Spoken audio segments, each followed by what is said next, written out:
warahmatullahi wabarakatuh. Salam sejahtera buat teman-teman pejuang NIP P3K 2021. Welcome back to GSP Channel Sharing and Learning. Oke, jadi kita akan lanjut lagi dengan bahas soal tryout kedua SIM PKB Guru SD part yang kelima. Udah sampai part yang kelima ya. Jadi teman-teman yang baru gabung ke channel ini, silahkan nanti untuk cek-cek lagi video-video selanjutnya. Oke. Jadi udah ada teman-teman yang tryout sampai ke part 2. Dan di sisi lain ada yang sama sekali belum tryout gitu ya.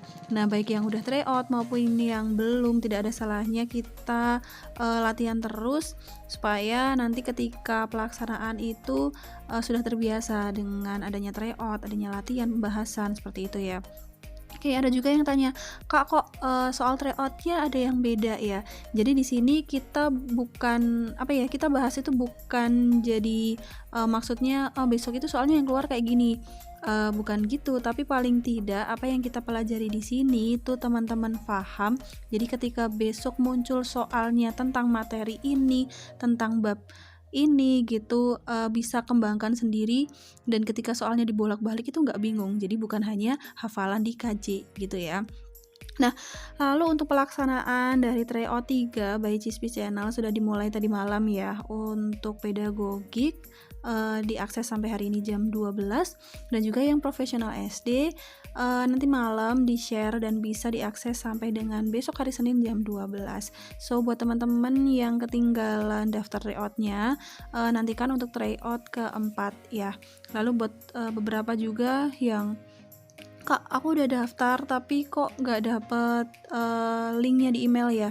Nah, itu jadi beberapa ada yang mungkin karena teman-teman ketika nulis emailnya itu tidak sesuai gitu. Jadi linknya itu nggak masuk. Jadi memang ada beberapa yang ketika dikirim emailnya itu, dikirim link ke emailnya itu ada beberapa yang gagal. Nah, itu bisa jadi teman-teman tidak pas ketika kirim alamat emailnya. Selain itu ada yang nggak nyantumin email, malah nyantumin domisili dan lain sebagainya gitu. Jadi kita nggak bisa kirim linknya ya. Nah, tapi tidak usah khawatir buat teman-teman yang belum dapat, nanti bisa ikut di tryout yang keempat. Oke, kita langsung saja ya masuk ke pembahasan soalnya. Soal nomor 1, peserta didik mengamati aliran sungai di belakang sekolah, lalu diminta untuk menghubungkan kegiatan penduduk di sekitar sungai dengan kondisi sungai yang diamati. Kegiatan pembelajaran tersebut merupakan pengetahuan apakah prosedural, kognitif, faktual, metakognitif, ataukah konseptual. Jadi ini pernah ya aku bahas, kita akan sedikit review lagi. Jadi untuk dimensi pengetahuan ada 4 ya. Yang pertama faktual, lalu konseptual, prosedural, dan yang terakhir adalah metakognitif. Ini memang seperti hierarki gitu. Oke, untuk faktual. Faktual itu di situ ada istilah, ada peristiwa, lokasi, dan lain sebagainya. Jadi yang mencakup nama atau tempat kayak gitu ya. Contoh misalkan menyebutkan bahwa itu adalah gambar tas gitu misalkan. Nah, itu adalah dimensi faktual. Yang kedua, konseptual. Nah, anak-anak sudah bisa nih mengklasifikasikan, mengkategorikan ya. Lalu prinsip dan juga generalisasi. Jadi ini di atasnya lagi dari faktual ya. Misalkan yang tadi anak-anak sudah tahu kalau itu tas. Nah, konsepnya dari tas itu apa? Misalnya pengertian atau fungsinya dari tas itu apa gitu. Nah, itu adalah konsepnya. Lalu yang ketiga adalah prosedural. Kata kuncinya di sini adalah kata bagaimana ya. Ada juga semacam algoritma atau urutan, bisa juga teknik, metode juga bisa ya, atau apalagi ya. Ya pokoknya tentang semacam urut-urutan lah begitu ya. Jadi ketika anak tadi sudah tahu konsepnya dari tas itu apa, nah contohnya nih yang prosedur, anak sudah tahu pengetahuan tentang keterampilan membuat tas misalnya. Nah itu adalah contoh dari prosedural. Lalu yang keempat adalah metakognitif. Kata kuncinya ya bisa kita lebih mudahnya penerapan gitulah dari pengetahuan yang sudah kita dapat dari faktual, konseptual, prosedural itu diterapkan dengan pengetahuannya siswa tadi gitu. Misalkan dari prosedurnya tadi sudah tahu ya, sudah punya pengetahuan, keterampilan cara membuat tas. Nah, metakognitifnya itu bisa nih diminta praktik membuat tas. Nah, itu masuk ke metakognitif. Contoh yang lain, misalkan memperbaiki mesin. Lalu pertanyaan juga, mengapa bisa terjadi konsleting dan lain sebagainya. Oke, kita kembali ke soal. Jadi tadi kan ini kata kuncinya di sini adalah peserta didiknya mengamati dulu, lalu menghubungkan kegiatan tersebut ya dengan kondisi dari sungai yang diamati. Jadi kan menghubungkan antara pengetahuannya dan diaplikasikan kan ya. Nah, itu adalah pengetahuan metakognitif. Lanjut ya. Nomor 2, perhatikan soal di bawah ini. Berikan contoh kegiatan yang bisa dilakukan peserta didik dalam mewujudkan tenggang rasa sesama manusia. Contoh soal tersebut berada pada level kognitif. Apakah aplikasi, kreasi, evaluasi, penalaran, ataukah pengetahuan? Oke, jadi ini kata kuncinya berikan contoh ya, memberi contoh atau mencontohkan. Jadi dari pengetahuan yang sudah kita peroleh dimensi pertama, lalu setelah itu kita mencontohkan. Berarti itu adalah tahap kedua setelah dari yang pengetahuan tadi. Jadi ini masuk ke C2. Nah, seperti itu cara kita menganalisisnya ya. Jadi jawabannya adalah yang di penalaran. Nah, ini teman-teman memang harus paham betul level kognitif, afektif, dan juga psikomotorik. Tapi memang yang sering keluar itu sih kognitif ya. Jadi dari 6 C1 sampai C6 itu mulai lots-nya C1 sampai C3, lalu C4 sampai C6. Tidak harus kita hafalkan KKO-nya semua karena itu banyak ya. Yang penting kita paham saja di tiap level kognitif itu maksudnya apa gitu. Dari tiap level kognitif itu anak sudah bisa apa. Nah, seperti itu. Soal nomor 3, di taman kota ada 3 lampu dengan warna merah, kuning, hijau yang berkedipnya itu 20 detik sekali, kuningnya 45 detik sekali, dan hijaunya 50 detik sekali. Tepat pukul 19, ketiga lampu itu berkedip bersama-sama.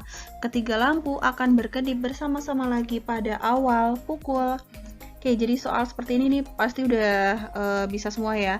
Ada kata setiap,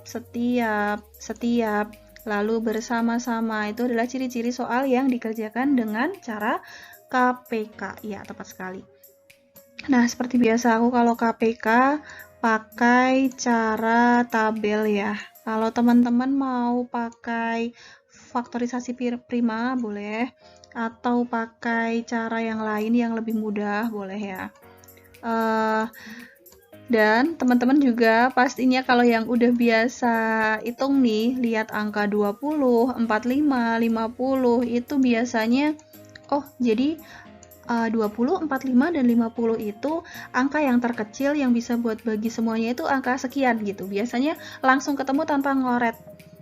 Nah, itu karena sudah terbiasa, sering latihan. Jadi buat teman-teman tips triknya untuk bisa menghitung hitung-hitungan soal seperti ini gimana? Ya banyakin latihan. Nanti dengan banyak latihan itu banyak sekali kita dapat soal yang bervariasi, jadi bisa hitungnya lebih cepat gitu. Nah, kita akan bagi dulu dengan angka yang sama. Ini bagi dengan angka 5 dulu ya. 20 dibagi 5, 4. 45 dibagi 5, 9. 50 dibagi 5, 10. Oke, bisa lagi dibagi dengan angka 2. 4 dibagi 2 itu 2, 9 dibagi 2 nggak bisa ya, tetap 10 dibagi 2, 5. Dibagi 2 lagi, 2-nya habis, 9 dan juga 5-nya masih tetap. Dibagi 5, ini habis ya, 9-nya masih, 5-nya habis. Lalu dibagi dengan 9, itu kan yang di situ masih angka 9, langsung saja ya. Sebenarnya kan bisa 3 terus 3 gitu, tapi kelamaan langsung aja. Oke, selesai. Jadi kita tinggal menghitung angka yang tadi buat bagi. Itu kita pakai semua karena ini kan KPK ya. 5 dikali 2 itu 10. 2 kali 5 lagi itu 10, berarti 10 dikali 10 itu 100. 100 dikali 9 itu tinggal tambahin nolnya di belakang 2, 900. 900 apa? Karena di sini tiap detik, jadi ini 900 second atau detik gitu. Oke, jadi yang ditanyakan kan kedua kali ya, setelah pertama kali tadi berkedip tepat pukul 19.00. Artinya 900 detik setelah pukul 19. 900 detik artinya kita jadikan menit dulu. Detik ke menit kita bagi dengan 60. Jadi 900 dibagi dengan 60. Oke, kita bisa eliminasi nolnya di sini. 9 dibagi 6 itu 1 ya, sisanya 3, masih ada 0. 30 dibagi 6 itu 5. Jadi 15 apa? 15 menit. Artinya 19 kita tambahkan 19 pukul 19 maksudnya. Kita tambahkan dengan 15 menit. Oke, hasilnya adalah 19.00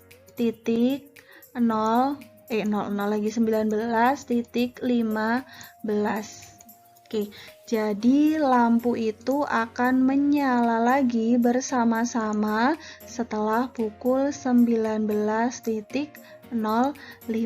Nah, ini kan yang ditanyakan apa sih, ketiga lampu tersebut akan berkedip bersama-sama lagi pada awal pukul berarti kan 19.15 ya, di sini nggak ada.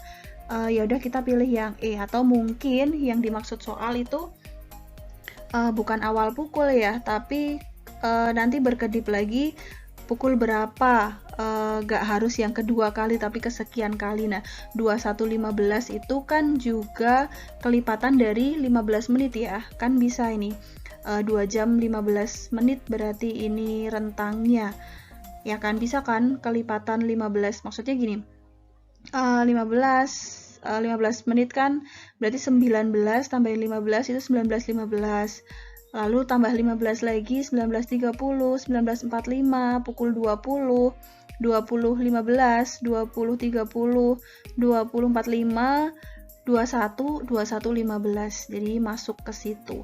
Nah, apakah ini salah penulisan, harusnya 19.15, atau yang dimaksud ya nanti bisa dia berkedip lagi yang kesekian kali gitu ya mungkin ya, tapi ya itu jawabannya yang E gitu menurutku. Next, soal nomor 4. Proses terbentuknya bumi menurut teori planetesimal adalah, oke, kita bahas satu-satu di sini. Yang A, berasal dari massa besar yang meledak karena adanya fraksi inti. Itu adalah teori Big Bang. Ya. Yang B, terjadi karena adanya pecahan bintang yang lain. Itu adalah teori bintang kembar dari Littleton. Little star ya, ada bintang-bintangnya little gitu, ingatnya. C, sebuah bintang besar mendekati matahari dalam jarak pendek sehingga menyebabkan terjadinya pasang surut pada tubuh matahari. Ini adalah teori pasang surut James Jeffrey. Ada kata-kata pasang surut di situ. D, gas yang meledak keluar dari atmosfer kemudian mengembun dan membeku sebagai benda-benda yang padat, mendingin ya, jadi benda-benda yang padat. Nah, itu adalah teori planetesimal dari Chamberlain. Lalu yang E, dari ledakan salah satu bintang sehingga banyak material yang terlimpar ya. bintang lagi. Tadi Littleton. Ini adalah teori bintang kembar. Oke, semoga bisa dipahami ya. Next ke soal nomor 5. Komet terdiri dari 2 bagian, yaitu kepala dan bagian ekor. Ekor komet terbentuk dari apakah A. gas dan koma yang selalu menunjuk arah matahari, B. debu matahari yang melawan garis edar komet, C. debu matahari yang selalu mengikuti garis edar komet, D. gas dan koma yang selalu menunjuk ke arah yang berlawanan dengan matahari, atau E. gas dan koma yang terlempar akibat gaya dorong matahari. Oke, jadi di sini kan yang ditanyakan adalah komet ya, ekor komet yang memanjang dan yang terlihat gitu. Itu kenapa bisa terlihat seperti itu? Karena dia arahnya berlawanan dengan matahari, ini kata kuncinya. Ya, dan dia terbentuknya dari gas dan juga koma tadi. Jadi jawabannya adalah yang D. 6. Pada sebuah tuas atau pengungkit, gaya atau kuasa yang dibutuhkan untuk mengangkat beban akan lebih kecil jika titik tumpu atau T diletakkan. Jadi ini tuas ya, atau pengungkit salah satu dari pesawat sederhana. Nah, pesawat sederhana kan misalkan ini ya, jungkat-jungkit atau apalah gitu. Di tengah sini misalkan adalah titik tumpu atau T. Apa itu titik tumpu? Titik tumpu adalah titik di mana alat dari benda tersebut bertumpu gitu ya. Lalu misalkan di sini itu bebannya ya, W atau B juga boleh. Ini beban. Lalu di sininya F. F itu adalah kuasa. Jadi yang namanya W, beban, ya bendanya itu diletakkan di sini. Lalu F, kuasa atau gaya, berarti di mana letak kita memberikan gaya. Ya mudahnya ya kita pegangnya itu ya F-nya itu ya. Lalu di sini jarak antara beban dengan titik tumpu itu namanya lengan beban. Dan jarak antara titik tumpu dengan kuasa itu adalah lengan kuasa atau LK. Jadi titik keseimbangannya kita bisa tuliskan dengan rumus W dikali LB sama dengan F dikalikan dengan LK.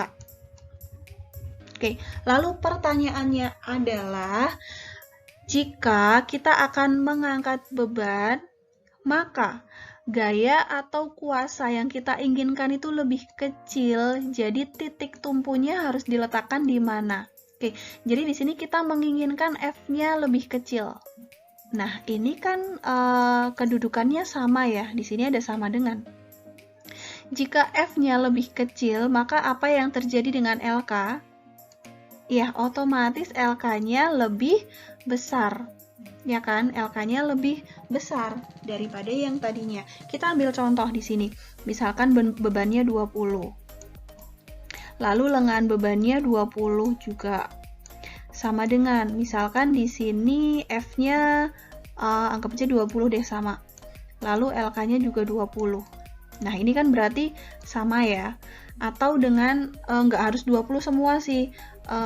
Dengan angka yang lain, misalkan berapa ya, di sini F-nya 10, lalu LK-nya 40 gitu. Nah, ini kan juga jumlahnya sama. Yang di sini 400, yang di kanan juga 400, jadi masih sama. Oke, kalau misalkan F-nya itu mau kita buat lebih kecil, contoh lagi di sini masih tetap kita W-nya 20 ya, lalu lengan bebannya 20. Misalkan di sini F-nya 5 deh, itu berarti lebih kecil kan dari 10. Lalu LK-nya berapa? Itu yang akan kita cari. Nah, 20 dikali 20 itu kan 400. 400 sama dengan 5 LK.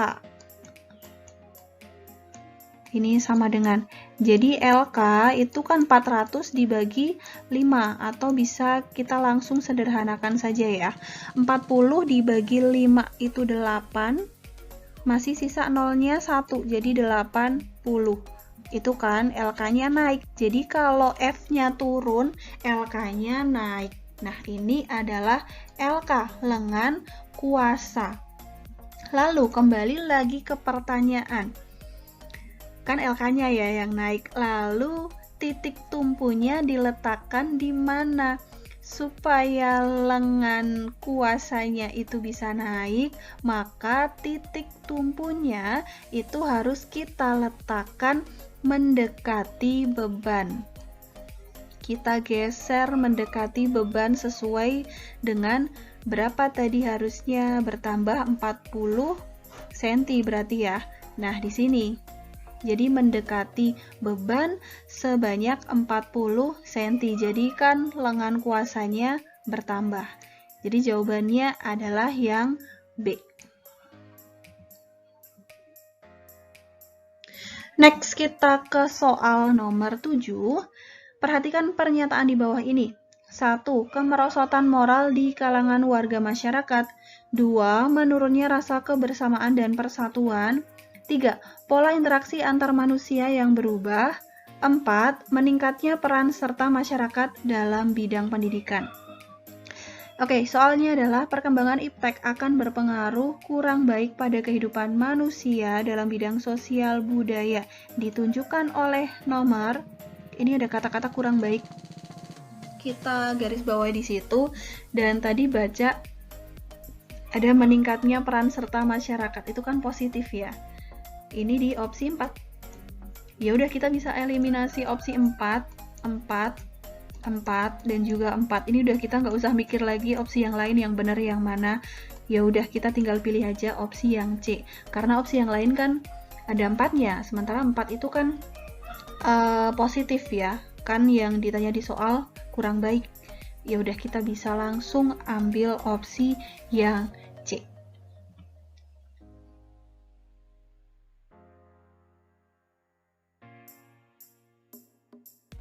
9. Tradisi pembelajaran yang paling tua dan biasa dipraktikkan oleh guru.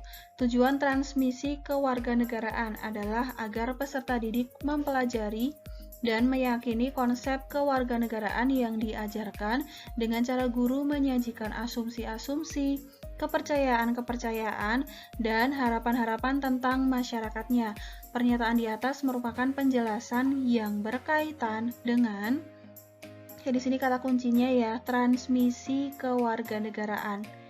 Ya, di opsi ada citizenship transmission. Ya udah, ini sama aja berarti opsinya. Jawabannya adalah yang D, social studies as citizenship transmission. Ini adalah yang pertama ya, paling tua. Tadi penjelasannya ada di soal nomor 9. Lalu yang kedua adalah social studies taught as social science. Nah, ini awalnya dikembangkan oleh Social Studies Education Consortium yang opsi B. Tujuannya agar peserta didik dapat memperoleh pengetahuan, keterampilan, dan perlengkapan disiplin ilmu sosial sehingga mereka akan menjadi warga negara yang efektif. Kata kuncinya social science, ilmu sosial. Yang ketiga adalah social studies taught as reflective inquiry. Ini ya. Oke, jadi pada social studies taught as reflective inquiry, tujuannya adalah kewarganegaraan didefinisikan sebagai pengambilan keputusan dalam konteks sosial politik. Jadi di sini peserta didik didorong untuk menganalisis tentang apa saja yang terlibat dalam suatu keputusan ya, reflective inquiry. Oke, next ke soal nomor 10. Bacalah pernyataan berikut. Di situ ada kelahiran, perkawinan, pembelian, pemberian, dan juga permohonan. Cara memperoleh kewarganegaraan Indonesia menurut Undang-Undang Nomor 12 Tahun 2006 adalah, jadi menurut Undang-Undang Nomor 12 Tahun 2006 ini diatur tentang kewarganegaraan Indonesia ya. Salah satunya anak yang lahir dari perkawinan yang sah dari bla bla bla bla. Berarti itu masuk ke kelahiran, masuk juga ke perkawinan. Lalu ada lagi di situ ada tentang hak opsi, hak repudiasi, itu kan nanti masuk ke ada yang dengan pemberian ya kan, dengan permohonan. Jadi yang sesuai dengan Undang-Undang Nomor 12 Tahun 2006 itu adalah opsi 1, 2, 4, dan 5. Ya sudah jelas ya, tidak bisa dibeli itu untuk kewarganegaraan. Ya kalau cara cepatnya ya bisa eliminasi opsi 3 langsung. Jadi kita bisa dapatkan jawabannya adalah yang C. 11. Semua sumber hukum atau peraturan-peraturan mulai dari Undang-Undang Dasar 1945, TAP MPR, Undang-Undang, Perpu, PP, Kepres, dan seluruh peraturan pelaksanaan yang lainnya. Jadi ini hierarkinya ya, harus berpijak pada Pancasila sebagai landasan hukumnya. Pernyataan di atas mengandung makna A. Kedudukan Pancasila sebagai pedoman dan falsafah bangsa. B. Sebagai sumber kebijakan peraturan bangsa Indonesia. C. Sebagai sumber dari segala sumber hukum. D. Sebagai aturan atau norma dalam kehidupan berbangsa. Atau E. Sebagai tatanan kehidupan bermasyarakat. Di sini ada kata ya, sumber hukum. Jadi jika ada hierarki peraturan yang mengatur tentang Pancasila sebagai landasan hukum, ya jawabannya adalah yang C, kedudukan Pancasila sebagai sumber dari segala sumber hukum. Oke, kita simak pembahasannya. Jadi, kedudukan Pancasila sebagai dasar negara, yaitu Pancasila sebagai dasar dari penyelenggaraan kehidupan bernegara bagi negara Republik Indonesia. Kedudukan Pancasila sebagai dasar negara sesuai dengan apa yang tersirat dalam pembukaan undang-undang. Sementara Pancasila sebagai sumber dari segala sumber hukum itu artinya semua sumber hukum atau peraturan-peraturan, mulai dari yang paling atas ya Undang-Undang Dasar 1945, lanjut TAP MPR, Undang-Undang, Perpu, PP, Kepres, Perda, dan seluruh peraturan pelaksana yang lainnya harus berpijak pada Pancasila sebagai landasan hukum. Jadi di sini kalau sebagai dasar negara ya itu tersirat juga dalam pembukaan undang-undang.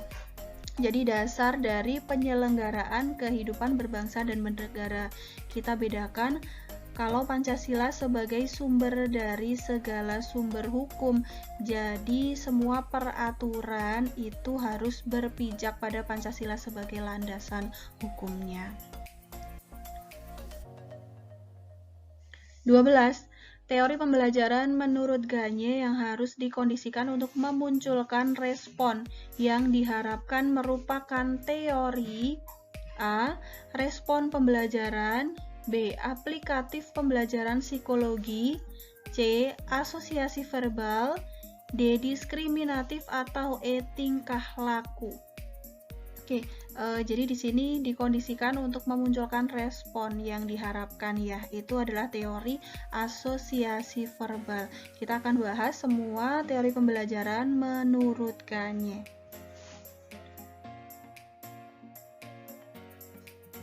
Yang pertama, belajar isyarat atau sinyal learning terjadi dalam mencapai kebiasaan umum difusi respon emosional terhadap sinyal. Yang kedua, belajar stimulus respon atau stimulus respon learning terjadi dalam belajar membuat gerakan otot relatif tetap dalam respon stimulus yang khusus ataupun kombinasi stimuli. 3. Rangkaian atau chaining terjadi dalam belajar untuk menghubungkan suatu seri hubungan stimulus respon yang dipelajari lebih awal. 4. Belajar asosiasi verbal itu subvariasi dari yang ketiga tadi yang terjadi ketika stimulus dan respon dalam rangkaian yang terjadi atas kata atau suku kata. 5. Diskriminasi atau discrimination learning terjadi dalam pemerolehan kemampuan membuat respon yang berbeda terhadap suatu stimulus. 6. Belajar konsep atau konsep learning itu terjadi dalam pemerolehan kemampuan yang memungkinkan seseorang untuk menemukan sesuatu stimulus atau objek yang memberi rangsangan dari suatu kelompok objek yang memiliki ciri-ciri khusus. 7. Belajar aturan, rule learning, itu berarti suatu aturan atau hukum dikatakan telah dipelajari bila dalam diri individu terdapat kerja yang mengandung keteraturan dalam suatu situasi tertentu. 8. Pemecahan masalah atau problem solving learning itu terjadi ketika individu mampu menggabungkan beberapa kaidah untuk memecahkan masalah yang baru. Nah, ini adalah teori pembelajaran menurut Gagne. Next, kita ke soal nomor 13. Keterampilan berpikir tingkat tinggi memiliki beberapa aspek. Pemahaman bahwa keterampilan untuk dapat memecahkan masalah yang muncul pada kehidupan sehari-hari merupakan bagian dari aspek keterampilan berpikir tingkat tinggi sebagai. Nah, kita tahu kalau berpikir tingkat tinggi itu ada 3 ya. Transfer of knowledge, lalu problem solving, dan juga critical and creative thinking gitu. Nah, ini di sini kata kuncinya memecahkan masalah pada kehidupan sehari-hari. Itu adalah problem solving. Oke, kita bedakan dengan soal nomor 14. Di sini keterampilan tingkat tinggi memiliki beberapa aspek. Nah, pemahaman bahwa aspek berpikir kritis merupakan proses di mana segala pengetahuan dan keterampilan dikerahkan dalam memecahkan permasalahan, merupakan bagian dari aspek keterampilan berpikir tingkat tinggi sebagai. Nah, silakan dibaca opsinya dulu. Memang di sini sama-sama ada kata memecahkan permasalahan ya. Nah, kalau tadi di problem solving itu fokusnya dalam memecahkan masalah sehari-hari. Di sini pemahamannya itu berpikir kritis. Melihat. Jadi berpikir kritis di sini. Berpikir kritis kan juga nanti pengetahuan dan keterampilannya digunakan untuk memecahkan masalah.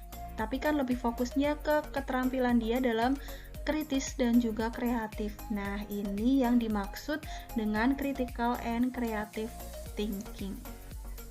Semoga bisa dibedakan ini ya. Soal nomor selanjutnya, berapa ini? Oke, jadi perhatikan gambar di bawah ini ya.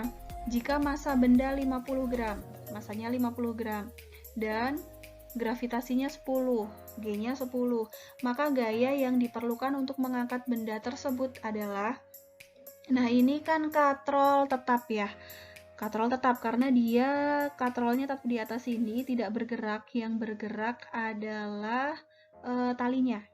Nah, untuk katrol tetap itu keuntungan mekanisnya adalah 1 ya, sama aja berarti nggak ada keuntungannya ya. Ya, sebenarnya begitu, tapi keuntungan lain dari katrol tetap ini adalah dia bisa mengubah gaya. Jadi yang gayanya tadinya ke atas kita ubah ke bawah. Jadi ya itu keuntungannya dari katrol tetap. Nah, karena keuntungan mekanisnya adalah 1, artinya W itu sama dengan F.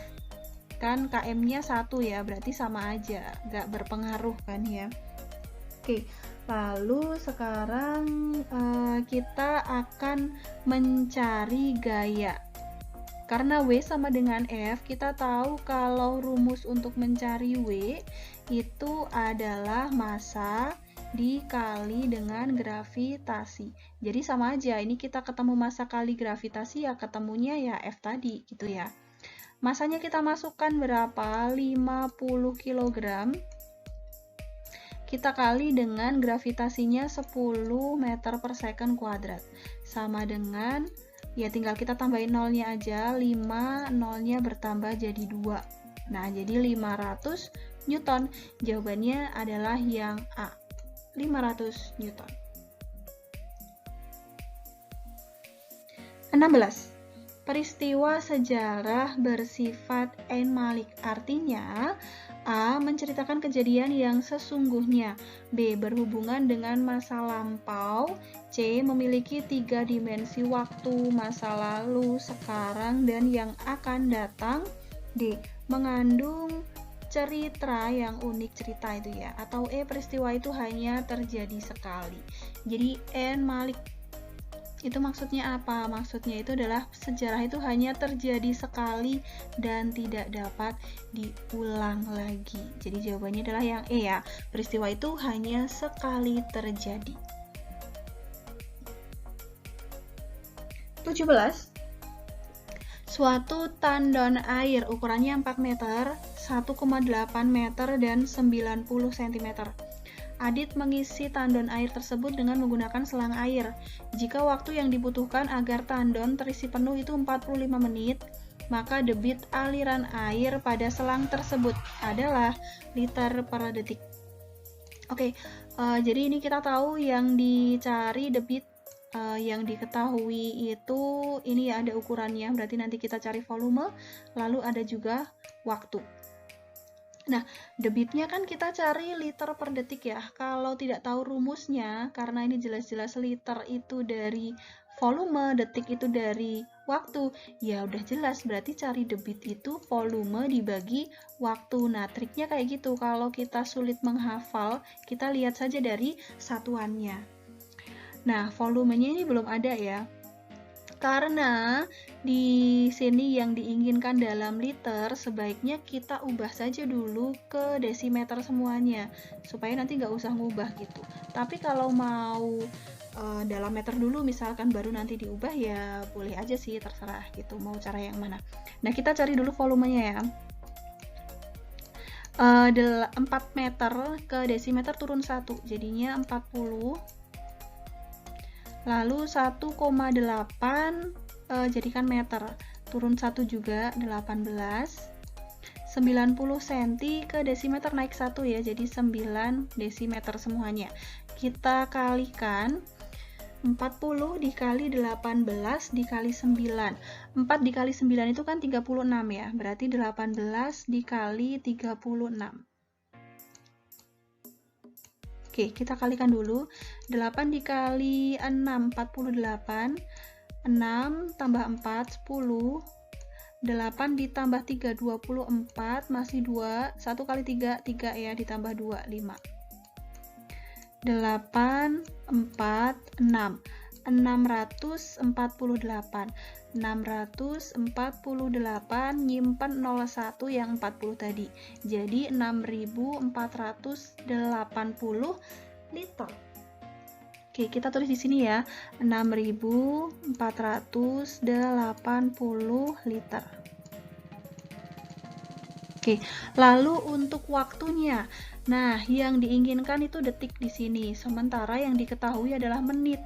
Kita harus ubah dulu dari menit ke detik. 1 menit kan 60 detik. Jadi kita kalikan waktunya itu 45 dikali 60 ya. 45 kali 60. Oke, 5 dikali 6 itu 30. Masih sisa 3. 4 dikali 6, 24 ditambah 3, 27. Masih nyimpan 10, jadi 2700 detik atau second.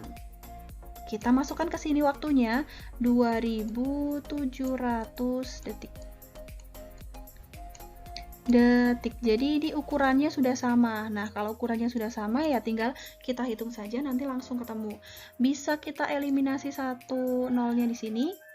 Oke, 648 dibagi 270. 27 kalau dikali 3 kan berapa? 27 dikali 3 itu 50. 27 kali 3. 81 ya, itu berarti lebih dari 64. 27 dikali 2, 56, berarti 560. Nah, depannya adalah 2. Oke, 560. Nah, itu kan sama 648, itu udah nggak mungkin lebih, berarti ini kita kasih koma. Nah, yang sesuai dengan opsinya adalah yang B, 2,4 liter per detik. Kita nggak perlu cari sampai tepat banget karena bisa kita perkirakan dari opsinya. Itu yang paling tepat ya B gitu. Yang lainnya udah jauh. 3 itu jauh banget, ya nggak banget sih. Maksudnya kalau 3 kan udah lebih. 24 juga enggak kan? Karena ini jadinya 560. Kecuali kalau ini 6480 ya, jadi dibagi 270 kan 24, masih ada sisa 01 di situ gitu. Oke, sampai di sini dulu teman-teman pembahasan dari tryout 2 part kelima ya, ini ya harusnya ya. Di sini dari tadi ternyata tulisnya part keempat. Ya, part kelima. Jadi sudah sampai part kelima. Terima kasih semuanya yang sudah menonton video ini. Mohon maaf jika ada salah-salah kata ya. Sampai jumpa di video-video selanjutnya. Jangan lupa nantikan tryout keempat by GSP Channel. So stay tune di sini. Oke, see you on my next video. Wassalamualaikum warahmatullahi wabarakatuh.